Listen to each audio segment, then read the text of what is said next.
Good day and welcome to this segment of Focus On with myself, Nastasia Arendse. Today we put the spotlight on Old Mutual's Africa region's business. The OMA released its 2024 interim results in September, and while the macroeconomic conditions over the first half of this year were challenging for the group as consumers across the continent continued to be constrained by tough economic conditions characterized by high inflation and currency devaluations, Old Mutual is satisfied with the growth delivered. Clement Chinaka, who is the Managing Director of Old Mutual Africa Regions, joins me today to delve deeper into these results. Clement, thank you so much for your time. Most people would be familiar with Old Mutual from a South African perspective, but they may not necessarily be aware that you have a strong presence on the African continent, having been in Kenya and Zimbabwe for over 100 years, and then adding to that 70 years in Malawi and celebrating 10 years in Ghana just recently. Give me a sense of how you're reading some of the dynamics coming through from the regions that you have presence in. Good day, Anastasia. And also, good day to your viewers. Well, in the African continent, we have had some challenging macros, as you said in your opening. We had a number of countries with constrained fiscuses. We had currency depreciations. And then we also had some weather-related adverse impacts on the populations.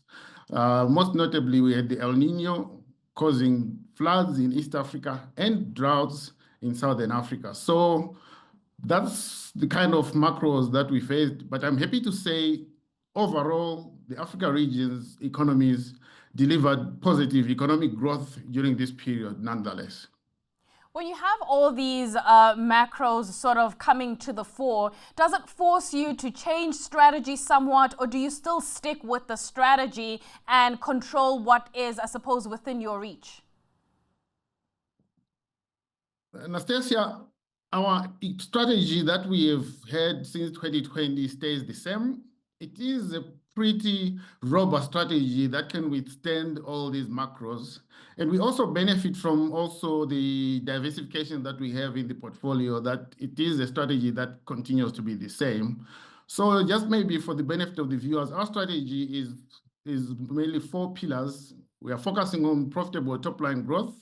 Over the past 4 years, we've been involved in fixing some problem businesses that were not performing up to scratch.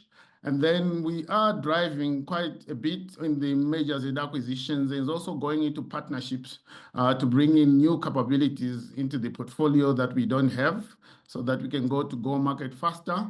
And then the 4th pillar is making sure that we have relevant offerings for each of the markets that we operate in, and those strategies are pretty robust through all the changing times. When we look at your pivot to corporate strategy in the life and savings portfolio, I mean, are you starting to see that deliver good sales growth in the regions, and in which regions?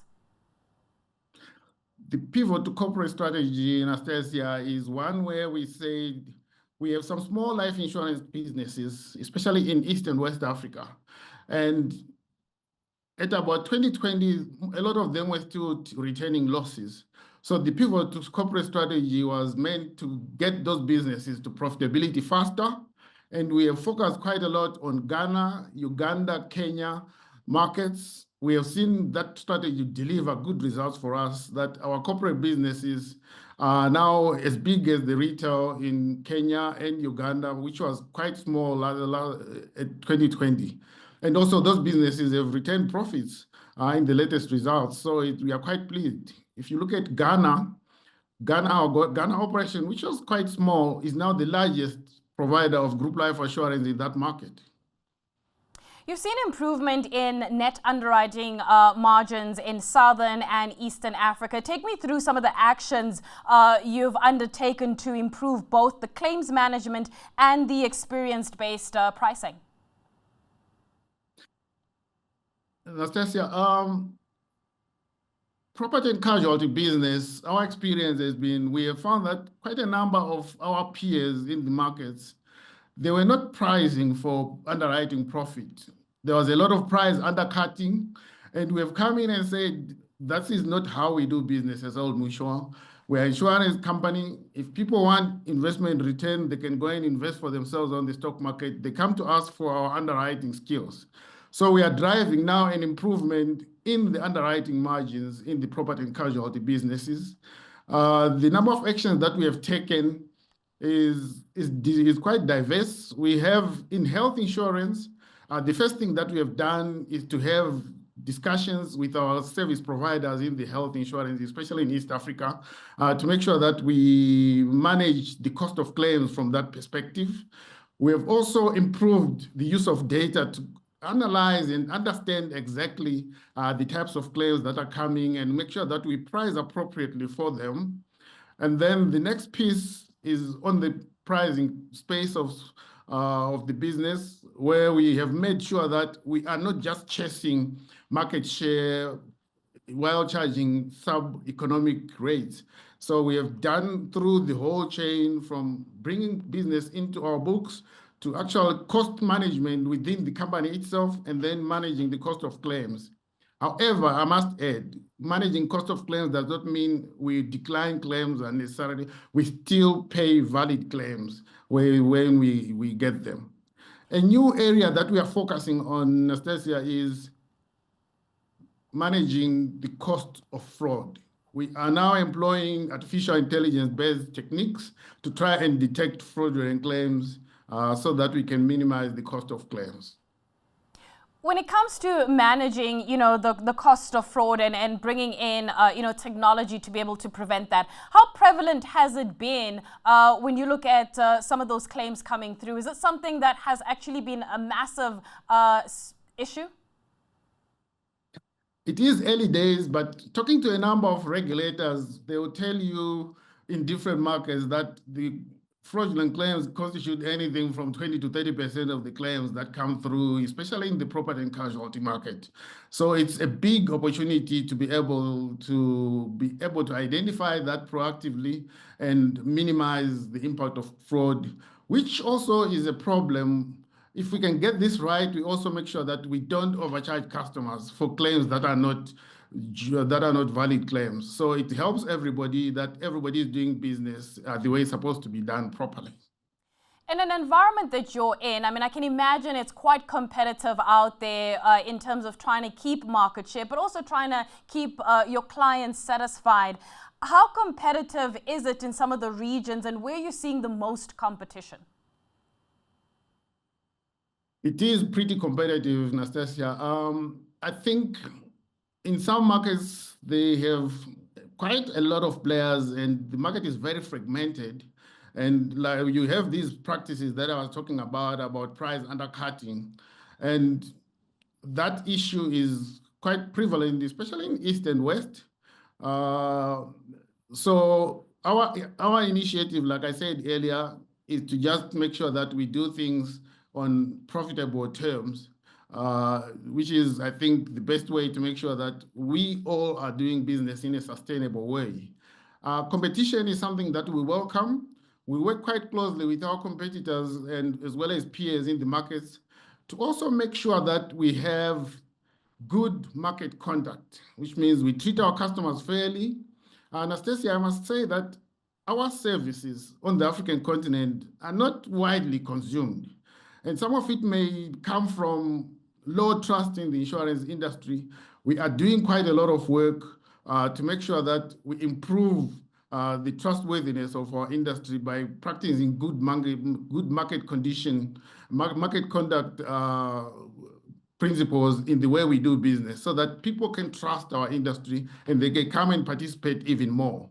So we compete, we also collaborate with the help of our regulators to make sure that we have a sustainable industry. You spoke about sustainability, and that brings me to ESG. We're seeing a lot of financial institutions, try to plug in capital, especially when we want to talk about transitioning to certain materials or in the energy space, etc. Are there some notable alternative investments that you're seeing within the Old Mutual Group that you've embarked on when it comes to, energy or infrastructure, etc.? What are you seeing? We are one of the biggest infrastructure investors, especially with our Old Mutual alternative investments and infrastructure managers. It is the biggest alternatives investor on the African continent. Then within the various markets, I can give you a few examples of some key markets. We have an alternative investment in Namibia. We have invested in 3.37 megawatts solar and 677 kVA battery energy storage solutions for the University of Namibia. In Kenya, we have participated in the first green bond, which was 4.3 billion KES within the East Africa Student Housing Program.